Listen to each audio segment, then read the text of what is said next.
Hi everyone! Welcome to Monica's Singapore Kitchen.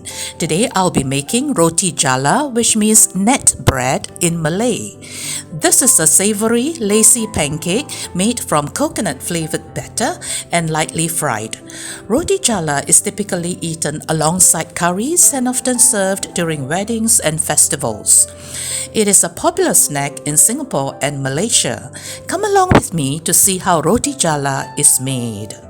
First, let's make the batter.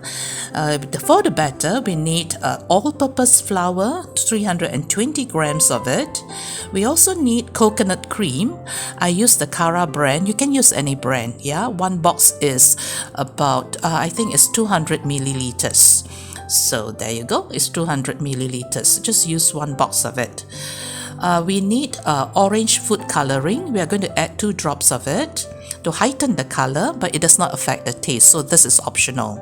1 egg, medium size, a 1/4 teaspoon of salt, 1/2 teaspoon of turmeric powder. Try not to add more than 1/2 teaspoon as it can be a little bit bitter. 2 tablespoons of oil and 350 milliliters of water. Okay, so we're going to mix all these ingredients together. I use a blender to help me with the mixing. You can also put all these in a large bowl and whisk it. So put in the flour, put in the coconut cream, then add 2 drops of orange food coloring. Okay, then followed by the egg, 1 egg. 1/4 teaspoon of salt, 1/2 teaspoon of turmeric powder, the oil, and we finally will add our water. Here is 1 cup. I actually added a little bit more, which makes it a total of 350 milliliters. Let's blend it.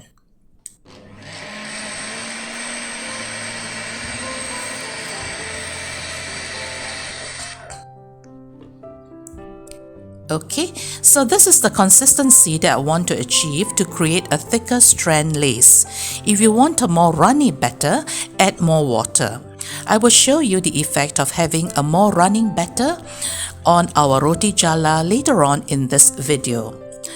To achieve the lacy design, the batter will be poured into a squeeze bottle with 3 or 5 nozzles and then drizzle onto a pan in spirals or crisscross pattern. You can also use this specially made Roti Jala cup. I bought this from a local baking supply store. To use this, you must make sure that the batter is thin enough so that the batter flows out in continuous streams. You also need to sieve your batter to prevent the nozzles from clogging. Personally, I prefer to use my squeeze bottle, which never fails to deliver. So pour our batter into a squeeze bottle. You can use a funnel to help you with the pouring, or you can use a ladle.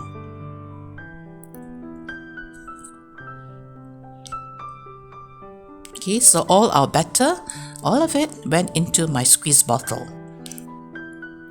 Okay, looks like we are ready to cook our Roti Jala. So we're going to heat up a pan over low heat. Yep, and then before we cook that, we are going to brush with a brush or paper towel to oil the pan with a thin layer of oil.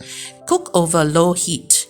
Squeeze the batter to form overlapping circles to create a net-like design to cover the base of the pan. Fry it on only one side for about 1 minute. You will know that it's done when the edges separate from the pan. Try not to fry for too long, as overcooking the batter will result in brittle Roti Jala that is difficult to fold and prone to breaking. Here I'm folding it into 6 sectors. You can fold it in whatever pattern that you so desire. Let's make one more. Apply another layer of oil. Yep. Then apply constant and gentle pressure on your squeeze bottle to ease the batter out.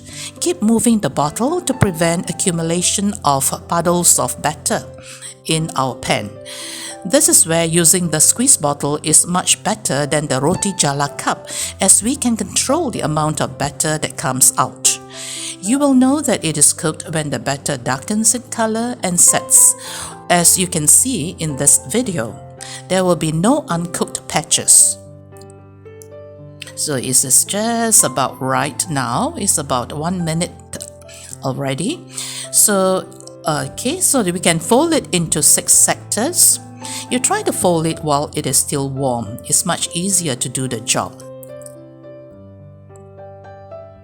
Okay, then we are going to line a plate with banana leaves and place the roti jala on it while it is still warm to release the nice aroma from the banana leaves. You can wrap them with a cling wrap to prevent it from drying while waiting to serve our roti jala.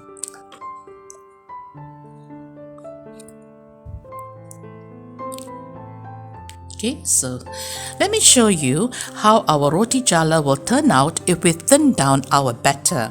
Here is a new batch of batter. All the ingredients are the same except I added 500 milliliters of water instead of 350 milliliters of water which I had added in my previous batch of batter. So let's try to cook it. So you can see that the lace or the net is much thinner. It is also lighter and softer. Here I also show you how to make the crisscross pattern, which we can then fold into a cylinder. Some restaurants serve the roti jala in the cylindrical form. So as usual, we are going to cook it for about 1 minute. And once the sides pull away from the pan, we will know that our roti jala is cooked. So we need to fry only on one side. So fold the 2 sides inwards to the center, and then we are going to lift this up and place it on a plate. Then we are going to roll it into a cylinder.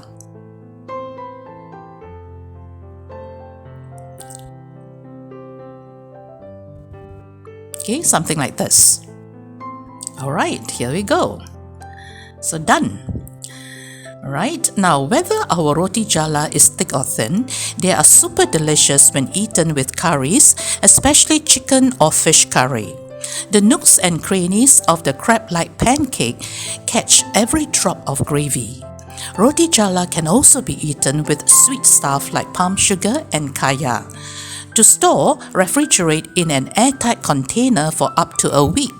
To reheat, sprinkle with a few drops of water and microwave or pan fried on low. Hope you will give this recipe a try someday. Thanks for stopping by, and as always, happy cooking!